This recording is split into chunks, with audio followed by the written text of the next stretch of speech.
കൊല്ലം കാണാൻ വേണ്ടി പോയി. ചെന്നിറങ്ങിയത് ബസ് സ്റ്റാൻഡിൽ. ബസ് സ്റ്റാൻഡ് ഇപ്പം പൊളിയണോ അതോ കുറച്ചുകൂടെ കഴിഞ്ഞിട്ട് പൊളിയണോ എന്ന് ആലോചിച്ചുകൊണ്ട് നിൽക്കുകയാണ്. അത് എപ്പോൾ പൊളിയുമെന്ന് നമുക്ക് കണ്ടറിയാം. അതായത് അതിൻ്റെ കമ്പിയെല്ലാം ദ്രവിച്ച് അതിൻ്റെ സിമെൻറ്റൊക്കെ ഇളകിപ്പോയി. അതാണ് അവസ്ഥ. അതിൻ്റെ പടലിൽ കൂടെ രാഷ്ട്രീയക്കാർ കുറേ ഫ്ലെക്സും പോസ്റ്ററും കുറേ കൊടിയും കൊണ്ടൊക്കെ വെച്ച് കെട്ടിയിട്ടുണ്ട്.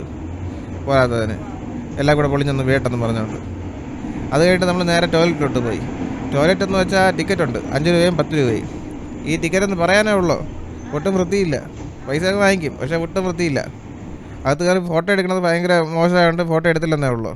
അത്രയ്ക്ക് കൂറ ടോയ്ലറ്റ്. നമുക്ക് വേറെ വകുപ്പില്ല, അങ്ങ് പോവാം, അത്ര തന്നെ. പിന്നെ അത് കഴിഞ്ഞിട്ട് നേരെ കായൽ കാണാമെന്ന് പറഞ്ഞുകൊണ്ട് പോയി. കായലിൻ്റെ കരയിലോട്ടാണെങ്കിൽ മുടിഞ്ഞ പ്ലാസ്റ്റിക്. ഈ പ്ലാസ്റ്റിക് എടുക്കാനൊക്കെ ആരെയൊക്കെ വെച്ചിട്ടുണ്ട്. ഗൂഗിൾ മാപ്പൊക്കെ നോക്കിയപ്പോൾ ആരൊക്കെ എടുക്കുന്നത് കാണാം. പക്ഷേ നോക്കുമ്പോഴും പ്ലാസ്റ്റിക്, കറുകറുത്ത വെള്ളവും അതിൻ്റെ കൂടെ എണ്ണപ്പാടയും അതിൻ്റെ കൂടെ പ്ലാസ്റ്റിക്കും. ഇനി അത് കഴിഞ്ഞ് നേരെ നമ്മുടെ വള്ളത്തിൽ കയറി, നമ്മുടെ സർക്കാരിൻ്റെ ബോട്ടിൽ കയറി സാമരണക്കുള്ളിലോട്ട് പോയി. പോണ വഴിക്ക് ഒരു ടോയ്ലറ്റ് പോലത്തെ സെറ്റപ്പ്. ചിലപ്പോൾ ടോയ്ലറ്റ് ആയിരിക്കും, ചിലപ്പോൾ കുളിമുറി ആയിരിക്കാം. അതിൻ്റെ അടിയിൽ കൂടെ ഒരു 6 കനത്തുള്ള പൈപ്പ് വെളിയിലോട്ട് കിടക്കണം. സാധാരണ ഈ 6 പൈപ്പ് എന്തിനാണ് നമ്മൾ ഉപയോഗിക്കുന്നത് അറിയാമല്ലോ. ചിലപ്പോൾ അതായിരിക്കാം, ചിലപ്പോൾ അതല്ലായിരിക്കാം, അറിയാൻ പാടില്ല. പക്ഷെ കാണുമ്പോഴേക്കാണ് നമുക്ക് തോന്നുന്നത്. അത് നമുക്കൊരു കാര്യം ചെയ്യേണ്ടതെന്ന് വെച്ചാൽ നമ്മൾ നേരെ മോദിയുടെ അടുത്തൊന്ന് പറയണം, മോദി നമുക്കിവിടെ ശൗചാലയങ്ങളൊന്നുമില്ല, അപ്പോൾ കുറച്ച് ശൗചാലയം കിട്ടുന്നേ കൊള്ളായിരുന്നു. ഇതിൻ്റെ പേരിൽ നമ്മുടെ ഒരുപാട് കോടി രൂപ നിങ്ങളങ്ങ് ടാക്സായിട്ട് വാങ്ങിച്ചതല്ലോ നമ്മുടെ പെട്രോളിൻ്റെ കയ്യിൽ നിന്ന്. അപ്പോൾ അങ്ങനെ പറയുമ്പോൾ ചിലപ്പോൾ പുള്ളിക്കാരെ തരും, കുറച്ച് ശൗചാലയം കൊടുക്കും. നമ്മുടെ പേര് കുറച്ച് നാണക്കേടൊക്കെ ആയിരിക്കും, പക്ഷേ നമുക്ക് കുറച്ച് ശൗചാലയം കിട്ടും.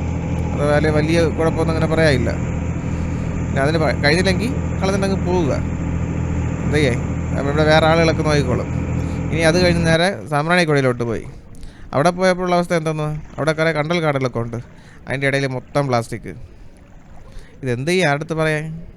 അവരാണ് അങ്ങോട്ട് പോകാൻ 150 രൂപയുടെ ടിക്കറ്റ് വാങ്ങിക്കണത്. എന്നിട്ട് അവിടെ നിന്ന് വൃത്തിയാക്കി ഇടാനുള്ള ഇത് മനസ്സില്ല. നമ്മുടെ കുറേ മറ്റേ തൊഴിലുറപ്പുകാരൊക്കെ എന്ന് വെച്ചാൽ വന്നിരുന്നിട്ടാണ് പോകണത്. സാധാരണ അവർക്ക് പണിയൊന്നുമില്ല, എവിടെ പണിയുണ്ടെന്ന് അന്വേഷിച്ചുകൊണ്ടൊക്കെ കിടക്കുന്നത്. അപ്പോൾ അവരെ വിളിച്ചുകൊണ്ട് നിർത്തിയിരുന്നെങ്കിൽ അവർ കുറേ പ്ലാസ്റ്റിക് കുറേ കൊണ്ട് പോകുമായിരുന്നു. ഒന്നും കഴിഞ്ഞില്ലെങ്കിൽ വിട്ടിട്ടങ്ങ് പോവുക നിങ്ങൾ, വേറെ ആരെങ്കിലും ഏൽപ്പിക്കുക, അവരൊക്കെ നടത്തിക്കോളും.